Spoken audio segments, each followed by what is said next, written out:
Thank you for joining Wars of the Rosies as we begin with part 1 of Ain't Nobody's Business If You Do by Peter McWilliams. Read by 770. Ain't nobody's business if you do. The Absurdity of Consensual Crimes in Our Free Country by Peter McWilliams. Mr. McWilliams is an expert on the subject of consensual crimes and the damage that fighting such non-crimes has on society and on the economy and our collective states of mind. Hugh Dowes. In loving memory of Peter McWilliams, 1949 to the year 2000. When I'm gone, let me go. Don't pull me back to this earth that I've loved and hated so. Wish me well on my journey as I do on yours, and if we meet again, let's leave that in the hands of God. By Peter McWilliams. Peter McWilliams, rest in peace. By William F. Buckley, Jr. Peter McWilliams is dead. Age, 50. Profession, author, poet, publisher.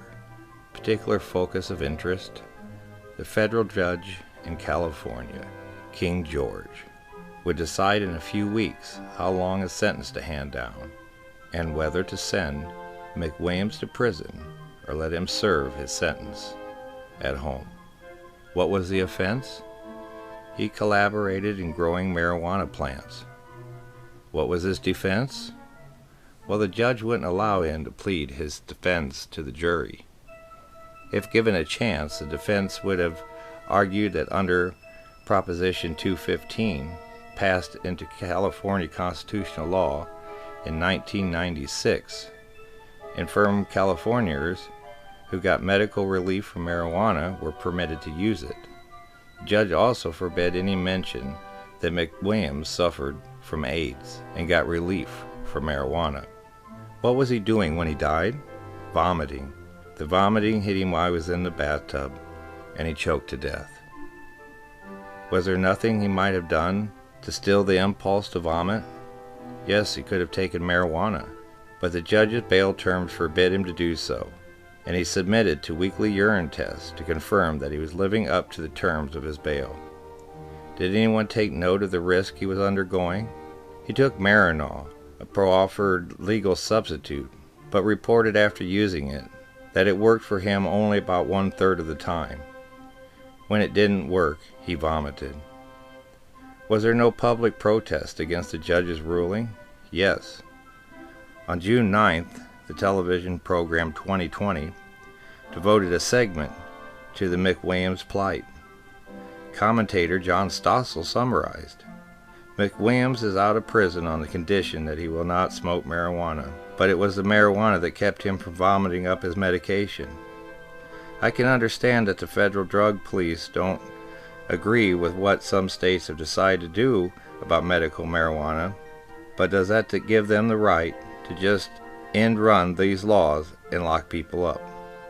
Shortly after the trial last year, Charles Lewandowski, writing in the Ventura County Star, summarized, the cancer treatment resulted in complete remission, but only the marijuana gave him sustained relief from the vomiting that proved mortal. It is being said in plain language that the judge's obstinacy resulted in killing McWilliams. Yes, the Libertarian Party press release has made exactly that charge. McWilliams was prohibited from using medical marijuana, and being denied access to the drug's anti-nausea properties almost certainly caused his death. Reflecting on the judge's refusal to let the jury know that there was understandable reason for McWilliams to believe he was acting legally, I ended a column in this space in November by writing, so the fate of Peter McWilliams is in the hands of Judge King. Perhaps a cool thing for him to do is delay a ruling for a few months and just let Peter McWilliams die. Well, that happened last week on June 14th. the struggle against a fanatical imposition of federal laws on marijuana will continue, as also on the question whether federal laws can stifle state initiatives. Those who believe the marijuana laws are insanely misdirected have a martyr. He was a wry, mythogenic guy, humorous, affectionate, articulate, shrewd, sassy. He courted anarchy at the moral level. His most recent book, his final book, was called Ain't Nobody's Business If You Do. We were old friends, and I owe my early conversion to word processing to his guidebook on how to do it. Over the years we corresponded, and he would admirably twit my conservative opinions. When I judged him to have gone rampant on his own individualistic views in his book, I wrote to this effect. I cherish his reply. Nice, acerbic defense, the supreme put-down. Please remember the law of relativity as applied to politics.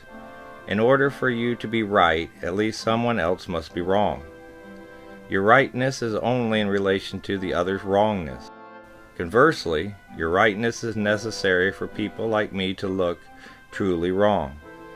Before Bach, people said of bad organ music, that's not quite right. After Bach, people said flatly, that's wrong. This allowed dedicated composers to grow, and cast the neophytes back to writing how to be happy music. So thank me for my wrongness, as so many reviews of my book will doubtless say. People should read more of a truly great political commentator, William F. Buckley, Jr. Imagine such a spirit ending its life at 50, just because they wouldn't let him have a toke. We have to console ourselves with the only comment of the two prosecutors. They said they were saddened by Peter McWilliams' death. Many of us are by his death and the causes of it. On the Right, by William F. Buckley, Jr. Everything used in this book is from public sources. Stuff that's available publicly is far more frightening than a lot of people realize. Tom Clancy. McWilliams marshals a vast army of anecdotes, quotes, statistics, and assertions to argue that America would be a lot better off if we stopped using the force of law to save each other from drugs, alcohol, gambling, pornography, suicide, and sex in its more exotic flavors. New York Times. Peter McWilliams has come up with a reinnovation of government that bring us closer to the ideals of the Founding Fathers, increase our personal liberties, and save an impressive amount of money in the process. USA Today. There's a huge difference between crime and sin, and the government has no business making the former out of the latter, at least not in America. New York Newsday. It might inspire a song if I can match your mix of humor and seriousness. Brilliant. Sting. The forces arrayed against McWilliams are many and powerful, from the legions of the religious right to the political establishment. McWilliams' book brims with facts, delivering with a gentle sense of humor and spiced with the pithy quotations from sources as diverse as Thomas Jefferson and Joni Mitchell. Cleveland Plain Dealer. Here's a controversial book that contains so much logical thought, it is destined to be roundly ignored by policymakers. Gannett News Service. Just as bootleggers were forced out of business in 1933 when Prohibition was repealed, making the sale of liquor legal, thus limiting racketeering, the legalization of drugs would put drug dealers out of business. It would also guarantee government-approved quality, and the tax on drugs would provide an ongoing source of revenue for drug education programs. An added plus, there would be far less crowding in our prisons due to drug-related crimes. It's something to consider. Abigail Van Buren. Recently, there crossed my desk, delicate way of saying free, a book significantly intriguing that breaking the habit of a lifetime, I bought another copy. The book is Ain't Nobody's Business If You Do by Peter McWilliams, Newsday News Service. Don't miss the point. In our free country, over 750,000 people are now in jail for consensual crimes. You should also know that another 2 million are now on parole or probation. Over 4 million more will be arrested this year. We will spend $50 billion this year punishing people who have been convicted of consensual crimes, and we will lose $150 billion this year in tax revenue. It's your money, you're paying for it. Phil Donahue. If you want to stop this madness, you may want to begin with reading Peter McMillan's book, a highly readable and entertaining work. Ain't Nobody's Business If You Do, Hugh Downs. Why don't we reconsider the criminalization of consensual activities by adults? Why is opinion considered so far beyond the pale that hundreds of timid elected officials who know all this and privately agree are convinced to the question consensual crime is political suicide? Orange County Register. Using his trademark, clear logic, and simple language, McWilliams points out that freeing the police, courts, and prisons from prosecuting consensual crimes will make available whole armies of fighters against consumer fraud, terrorism, murder, and rape. Dayton, Ohio News. What's the difference between a crime that hurts a fellow citizen and a crime that only hurts the fool who commits it? All the difference in the world, according to Peter McWilliams, Rocky Mountain News. In witty, well-researched pages, McWilliams gives a series of compelling arguments to back up his contention that it's morally wrong to prosecute people for victimless crimes against morality. Detroit News. One more reason to buy this book is for the box quotes on almost every page. One of the greatest collections of funny, hilarious, unusual, and trenchant remarks ever. Liz Smith. So you have your rapist, your strong-arm robber, your mugger being released early to make room for someone who took money for sex or smoked dope in what we thought was private, but turned out not to be quite. That doesn't look much like a trade from here. However much you say you're repelled by, say, prostitution, wouldn't you rather meet a hooker than a mugger coming down an alley? Reno Gazette Journal. McWilliams is a New York Times best-selling author since 1967. He has published more than 30 books. He is a man well acquainted with controversy and shows no fear in rushing in where angels fear to tread. Well written and fabulously interesting. Tulsa World.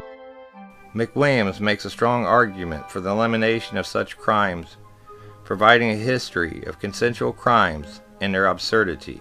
The blend of first-person observation, research, and argument makes for a fine and revealing title, Book Watch.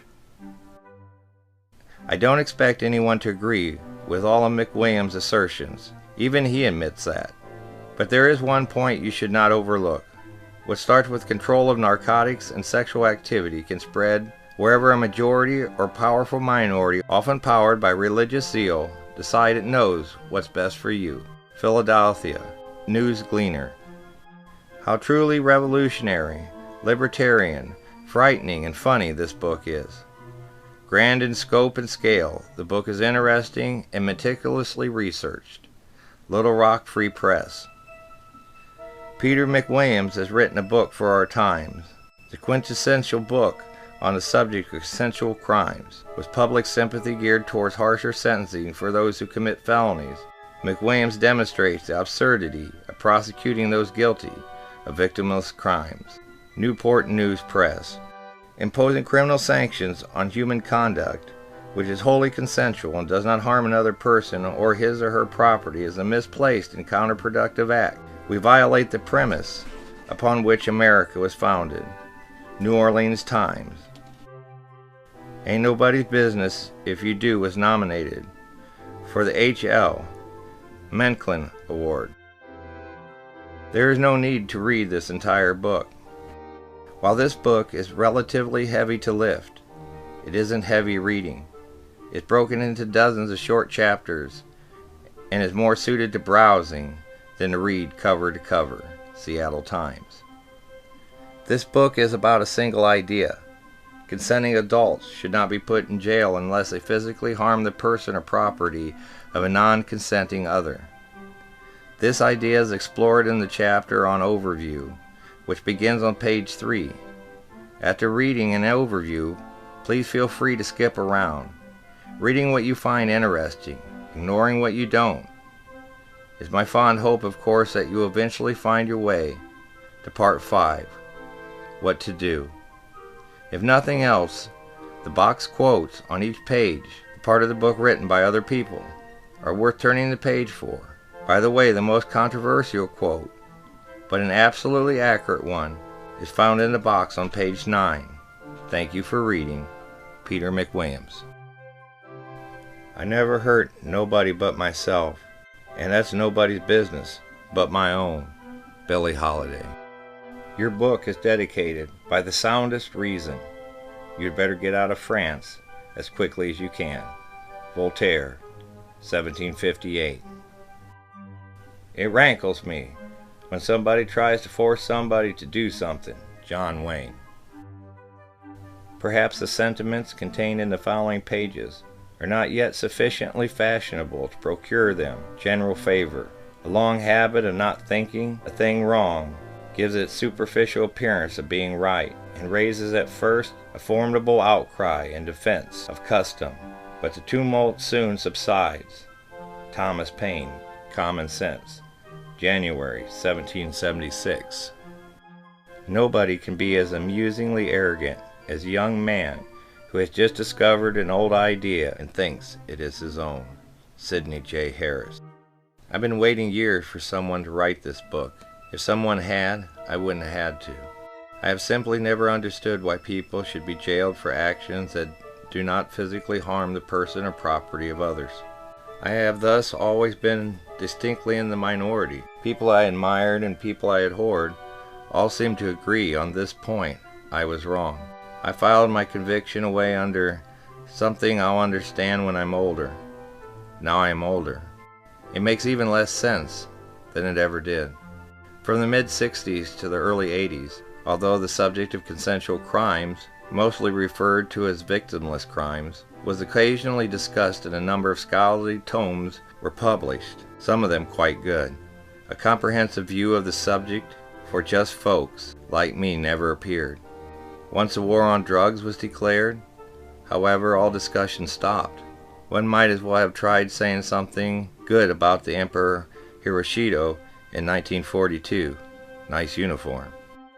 The image that outraged me into putting my childish notion on the front burner was the cover of News magazine from the mid-1980s. Workers in a cocaine field were piled like firewood, their white peasant clothing red with blood. They had been gunned down in cold blood by American troops. The workers didn't own the fields. They were brought in for the harvest, paid subsistent wages. But was this cover an expose on the dangers of prohibition, a warning about what happens when rhetoric and prejudice become more important in setting national policy than logic and reason? A bold illustration of why military solution is the most destructive oxymoron of all? No, the headline blared, "Winning the War on Drugs." Inside the war on drugs was touted as though the magazine were covering the landing at Normandy. Page after page, article after article, arrest photo after arrest photo, diagrams, maps, bar graphs, pie charts. Today they probably would have included a CD-ROM, like the one-sided reports about Vietnam 2 decades before. In this original orgy of support, not one word was written to defend the rights of those who wanted to take drugs. Not one voice was quoted, crying in the wilderness. So they want to take drugs, so what? I began researching the topic of this book, hoping desperately it had already been written. Spending several weeks reading Supreme Court decisions is not my idea of a good time. And then there are those brilliantly written government reports, books, actually, with names such as Federal Recidivation Rates, 1989 to 1990, or my bedtime favorite, Statistical Abstract of the United States, 1994. Alas, I couldn't find a book such as one you hold in your hands, so I had to write it. I explored every argument I could find opposing the legalization of consensual crimes. Not one of them held up to logical analysis. Not one was supported by history. Every solution was worse than the problem it was trying to solve. Then came the dark part of the research, the terrible fact that laws against consensual activities were destroying lives, our society, our freedom, our safety, and yes, our country. The more I discovered, the more I was reminded of Remy D. Gourmand's comment, the terrible thing about the quest for truth is that you find it. I haven't voted since 1964 when I voted for Lyndon Johnson, the peace candidate, Gore Vidal. You should know the truth, and the truth should make you mad. Aldous Huxley. I hope this new edition of the book causes the sort of controversy caused by asking in 1773, why don't we break from England and start our own country? Or in 1833, aren't slaves human beings and therefore entitled to their freedom? Or in 1963, shouldn't Vietnam have the right to determine its own form of government? It's all a variation of why isn't the emperor wearing any clothes? As Bernard Russell observed, change is scientific, progress is ethical, change is indeductible, whereas progress is a matter of controversy. Throughout the controversy caused by the hardcover edition, I was buoyed by this from Herb Locke. You say what you think needs to be said. If it needs to be said, there are going to be a lot of people who disagree with it, or it wouldn't need to be said. One of the fears about discussing consensual activities is that if you defend a certain practice, you're often accused of being or doing that. Well, if you're wondering about me, why not assume that I do it all? Yes, you can safely presume that I am a drug-selling, homosexual, prostitute gambler who drunkenly loiters all day with my 6 wives and 14 husbands, making and watching pornography while being treated by strange medical practices. You can also assume my motives to be the darkest, most selfish, and pernicious you can imagine. I'm doing it for the money. I have a pathological need for attention. My mother didn't love me enough when I was 3. No matter how many times I say that I'm not advocating any of the consensual crimes, someone will, of course, accuse me of recruiting for them all. Although the subject is serious, this book is occasionally funny. I know if I lose my sense of humor about a subject, I am truly lost.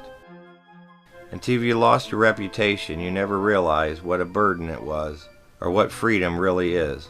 Margaret Mitchell. Call it a quirk in my personality.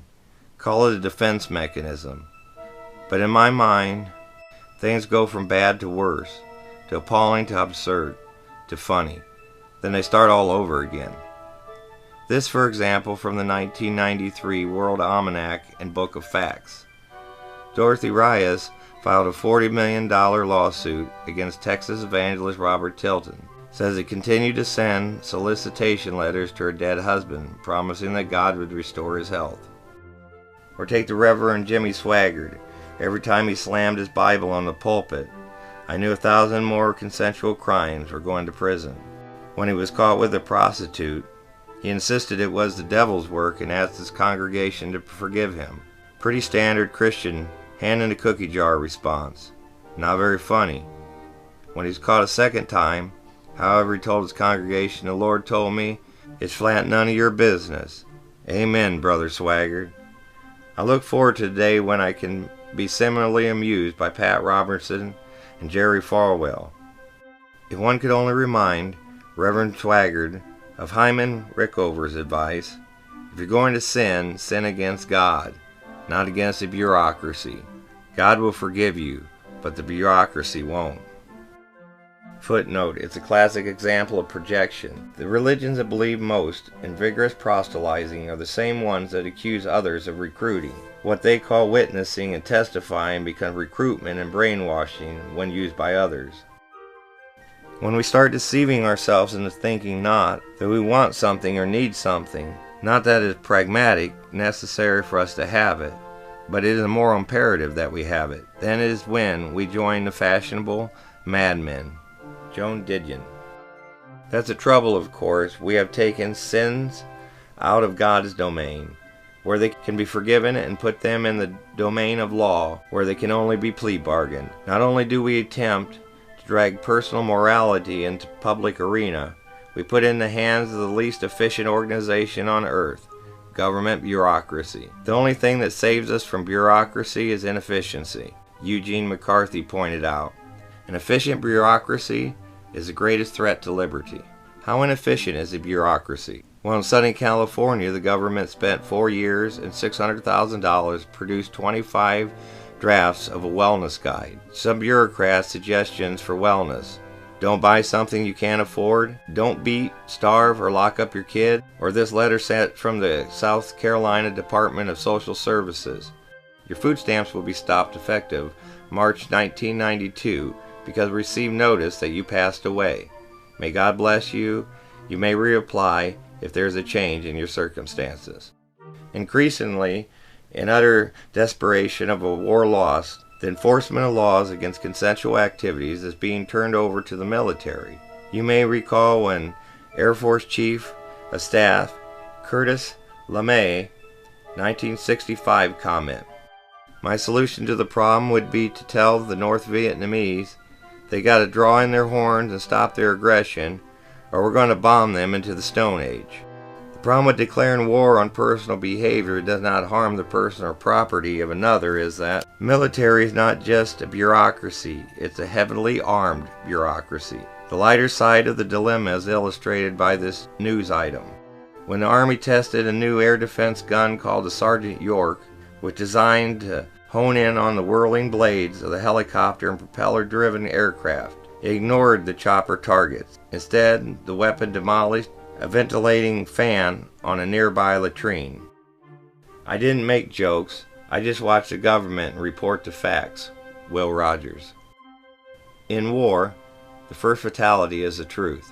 The second and paralleled fatality is the civil rights of all dissenters. How much further can my jaw drop than it did as I listened to Los Angeles Police Chief Daryl Gates testify before Congress that consensual drug users should not be arrested but taken out and shot. His reasoning: the country is at war, and all who use drugs are traitors. A good number of people agreed with Chief Gates. The price of freedom is eternal and internal, vigilance and an occasional laugh. Peter McWilliams. Thank you for watching. Please don't forget to share, like, subscribe, and comment. And if you can, please consider donating to Wars of the Rosies. Links to PayPal and Patreon are in the description.